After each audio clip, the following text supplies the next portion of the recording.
최신 IT 소식을 팟캐스트로 듣는 최신 IT 팟캐스트. 여기는 브라이티얼 루엔제이입니다. 일반 영상이랑 인트로를 좀 똑같이 하니까 조금 밋밋한 게 있어가지고요. 팟캐스트 인트로를 좀 새롭게 만들어 봤습니다. 제가 팟캐스트를 진행하고 나서 이제 유튜브를 좀 검색을 해봤는데 저같이 이렇게 IT 팟캐스트가 사실 좀 많이 없더라고요. 그래서 이 IT 팟캐스트를 제가 조금 더 열심히 밀고 나가야 되겠다 싶은 마음으로 오늘도 이렇게 이 팟캐스트에 임하게 되었습니다. 오늘 여러분들하고 나눌 이야기는요, 애플페이에 대한 이야기입니다. 제가 이 애플페이에 대한 이야기도 좀 제 영상으로 좀 다룬 적이 있습니다. 쇼츠이지만요, 애플페이 쇼츠 제가 카드로 남겨놓겠습니다. 한번 보고 오시면 좋을 것 같고요. 오늘 여러분들하고 할 이야기는 뭐냐면요, 애플페이가 이제 1년이 다 되었습니다. 애플페이가 나온 지 이제 1년 정도 되었는데요. 근데 아직까지도 현대카드 이외에 다른 카드사들은 애플페이를 도입하지 않았습니다. 다른 카드사들은 아직까지 조금 머뭇거리고 있는 모습들이 많은데요. 오늘 여러분들하고 이야기할 내용은 바로 이 내용입니다. 애플페이가 1년이 되었지만 다른 카드사들이 아직까지도 머뭇거리는 이유에 대해서 좀 이야기를 해보겠습니다. 사실 상당히 많은 이유들이 있는데요. 좀 어려운 내용들은 좀 제쳐놓고요. 조금 쉬운 내용들로, 그리고 여러분들이 딱 알아듣기 쉽게 제가 정리해서 여러분들과 좀 이야기를 나눠보도록 하겠습니다. 여러분들은 현재 어떤 페이를 사용하시고 계십니까? 저 같은 경우에는 애플페이 그리고 카카오페이를 좀 사용을 하고 있고요. 요즘 대학생들은 보니까 애플페이도 사용하고 있지만 네이버페이를 좀 많이 사용하고 있는 것 같습니다. 현 실정에서는 네이버페이도 많이 쓰시고 삼성페이를 아마 좀 많은 사람들이 사용하고 계실 겁니다. 삼성페이 그리고 애플페이, 네이버페이 등등 좀 많은 페이들이 사용을 하고 있는데요. 작년 3월 달이었죠. 작년 3월 달에 애플페이가 현대카드로부터 도입이 되었습니다. 제가 기억하기로 애플페이가 도입이 되고 나서 상당히 좀 반응이 좋았어요. 그쵸? 뉴스에서도 나왔고, 그리고 애플페이를 이제 특히 10대, 20대 이제 아이폰을 사용하시는 분들에게는 당장 달려가서 애플페이를 쓰면서 애플페이가 된다, 이제 그런 반응들, 좀 그런 반응들을 좀 이렇게, 그런 반응들이 조금 이제 당시 작년 3월 달에 좀 많이 이제 좀 있었습니다. 그런데 현재 이제 1년이 좀 지났죠. 이제 1년이 지났는데 한국에서 이 애플페이가 사실 좀 그렇게 뜨끈미지근하게 좀 많이 변했습니다. 작년 3월에 비해서 말이죠. 근데 이제 1년이 지나고 나서 왜 이렇게 뜨끈미지근하게 되었을까? 조금 자료를 모아보니까 간단하게 세 가지로 이게 요약이 될 수 있겠더라고요. 그래서 오늘 여러분들에게 애플페이 1년 카드사들이 왜 이 애플페이를 도입하지 못하는가에 대한 세 가지를 오늘 여러분들하고 잠깐 이야기해 보도록 하겠습니다. 팟캐스트가 시작하기에 앞서서요, 루엔제이 채널에 구독과 좋아요, 알람 설정까지 눌러주셔서요, 루엔제이 채널에 큰 힘이 되어 주셨으면 좋겠습니다. 자, 그러면 시작해 보도록 하겠습니다. 작년 3월 달이었습니다. 애플페이를 시작하게 해준 카드사, 바로 현대카드사였습니다. 현대카드사가 애플이랑 함께 이제 이 애플페이를 열게 도와준 이제 카드사였는데요. 당시 애플하고 현대카드는 1년을 계약을 했다고 합니다. 애플페이와 현대카드가 협업해서 이제 애플페이를 한국에 첫 출시를 하게 되었습니다. 제가 수치를 좀 찾아봤는데요.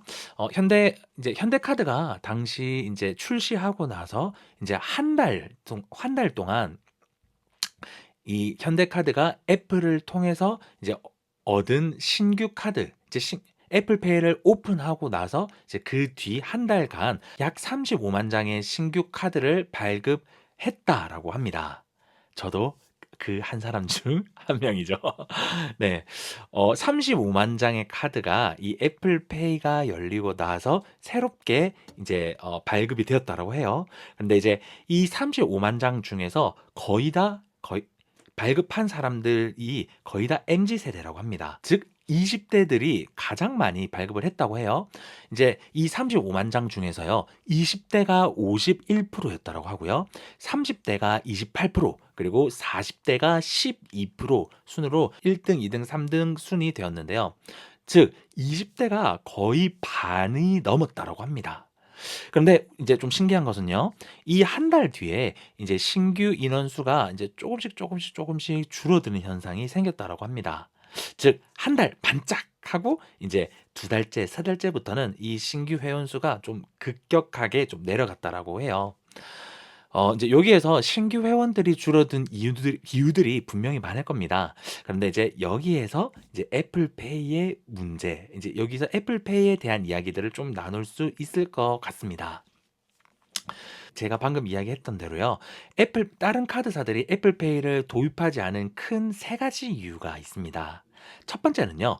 바로 수수료에 대한 이야기를 안 할 수가 없습니다. 사실 이 수수료에 대한 이야기는 뉴스나 좀 많은 인터넷에서도 좀 많이 다뤘던 이야기인데요. 현대카드랑 애플페이 간의 거래 조건이 사실 아직까지 우리가 거래 조건을 아직 오픈하지 않았습니다. 그렇기 때문에 좀 이 조건들이 정확하게 이렇게 저렇게 해서 거래가 되었다라고 이야기를 할 수 없지만 조금 예상하는 바로는 현재 현대카드가 애플에게 주는 수수료는 약 0.15% 정도 되는 것으로 예상해 볼 수 있습니다.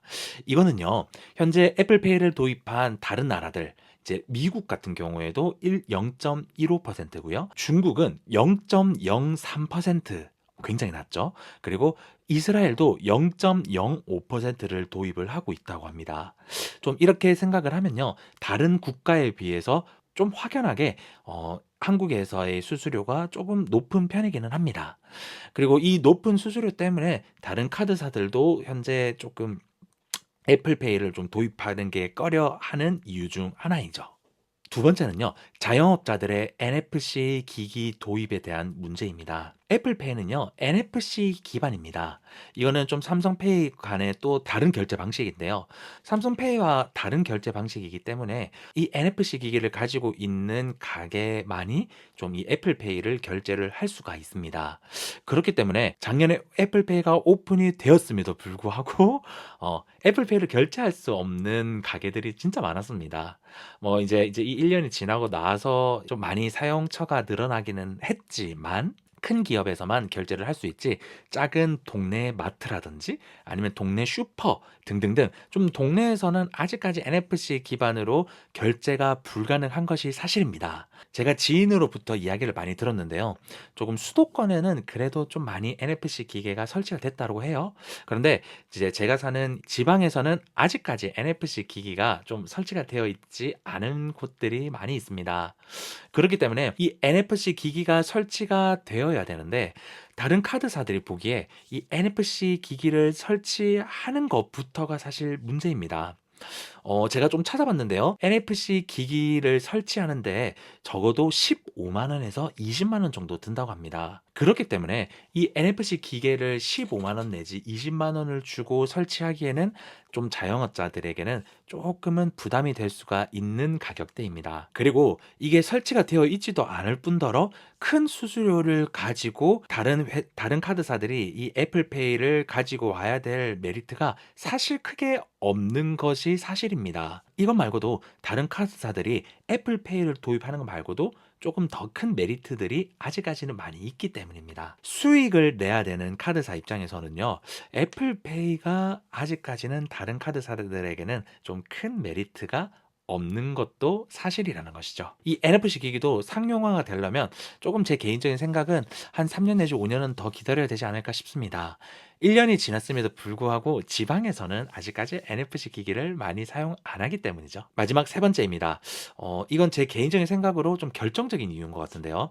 30 대부터 50대 사용자 사용 인원입니다. 아까 제가 방금 말씀드렸듯이요. 애플페이를 사용하고 있는 사용자들은 10 대에서 20 대입니다. 즉 반대로 이야기하면요. 30 대, 40 대, 50 대들은요. 솔직하게 이야기하면 삼성페이를 지금 사용하고 있습니다. 삼성페이뿐만이 아니라 뭐 카카오페이를 좀 많이 사용하고 있는데요. 그런데 좀 곰곰이 생각해 보면 삼성페이 같은 경우에는 이 30대부터 50대에게 접근하기에 그 벽이 높지 않았습니다. 그런데 애플페이 같은 경우에는 30대에서 50대에게 접근하기에 벽이 사실 조금 높은 편입니다. 뭐 왜냐면요. 현대카드를 가지고 있어야 되고요. 현대카드를 가지고 있음에도 불구하고 아이폰을 사용하지 않으면 좀 애플페이를 사용할 일이 별로 없고요.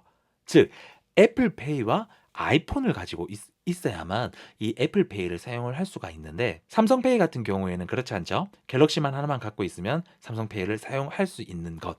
좀 이 벽 자체가 30대에서 50대에게 접근할 수 있는 그 벽의 높이가 확연하게 다르다라는 것이죠. 그리고 실질적인 경제권을 10대에서 20대보다는 30대, 40대, 50대가 가지고 있죠. 그렇기 때문에 10대에서 20대가 결제하는 그 양보다 30대, 40대, 50대가 결제하는 결제량이 확연하게 높습니다. 그렇기 때문에 이 다른 카드사들이 보기에 현재 30대에서 50대는요, 애플페이 사용 잘 못할 겁니다. 지금 삼성카드를 사용하고 있기 때문에 카드사들이 보기에 이런 상황에서도 우리가 애플페이로 넘어가야 될까? 애플페이 서비스를 해야 될까? 라고 생각했을 때는 쉽지 않은 부분일 거라 생각합니다. 간단하게 이 세 가지를 이야기를 해봤는데요. 이 한 가지 한 가지 한 가지들이 카드사들에게 있어서는 사실 쉽지 않은 큰 일이 될 수도 있을 것 같아요. 어떻게 보면 카드사들이 조금은 그 수익성에 대한 것들을 내려놓고 접근을 해야 될 수도 있겠다라는 생각이 듭니다. 그런데 제가 자료를 준비하면서 좀 곰곰이 생각을 해보니까요. 어쨌든 간에 지금 애플페이를 사용하고 있는 연령층은 10대, 20대입니다. 그리고 이들이 이제 점점 성장하게 되면 30대, 40대, 50대가 될 거고요. 그리고 NFC 기기가 계속 보급되고 있습니다. 그러면 향후 미래를 보게 되면 이 애플페이를 사용하는 숫자는 이제 점차적으로 늘어나게 될 것이죠. 그래서 지금 현재 수익성을 잠깐 내려놓고 미래를 바라봤을 때는 이 애플페이를 도입하는 것도 나쁘지 않은 투자라고 생각이 듭니다. 물론 카드사들의 상황에 따라서 조금 다르겠지만요. 지금 현재 들리고 있는 소식들로 보면요. 올해 상반기도 조금 안타깝지만 이 애플페이를 도입을 원하는 카드사들이 좀 많지 않아 보입니다. 몇몇 카드사들이 애플페이를 도입을 고려하고 있다라고 하지만 제가 이야기했던 이 세 가지의 문제 때문에 실질적으로는 애플페이 도입이 좀 쉽지 않아 보입니다. 오늘의 팟캐스트는 여기까지입니다. 저도 애플페이 때문에 현대카드를 현재 지금 사용을 하고 있는데요. 다른 카드사들이 조금 빠르게 좀 미래를 바라보면서 애플페이 도입을 하는 것도 좀 좋은 투자이지 않을까라는 개인적인 바람을 가지고 있습니다. 오늘 영상이 도움되셨다라고 한다면요. 구독과 좋아요, 알람 설정까지 눌러주셔서요. 루멘제이 채널에 큰 힘이 되어주셨으면 좋겠습니다. 그러면 더욱더 좋은 내용을 가지고 또 돌아오도록 하겠습니다. 그러면 다음 이 시간까지 안녕.